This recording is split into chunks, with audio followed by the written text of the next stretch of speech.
Amigo duitamense, ¿sabía usted que a partir del mes de septiembre en Poduitama está aplicando la nueva metodología tarifaria mediante la resolución CRA 688 de 2014 y 735 de 2015 de la Comisión de Regulación de Agua Potable y Saneamiento Básico? La alcaldía, el Consejo Municipal y en Poduitama, en aras de proteger a los estratos más vulnerables y que la tarifa genere el menor impacto para estos usuarios, ajustó los subsidios en el cargo fijo y consumo básico para los estratos 1, 2 y 3.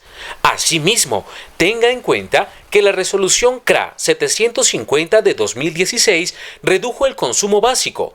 Por tal razón, se recomienda ahorrar y hacer uso eficiente del agua. En Poduitama, cuida y protege el recurso hídrico. Por la Duitama que soñamos, hagamos buen uso del recurso.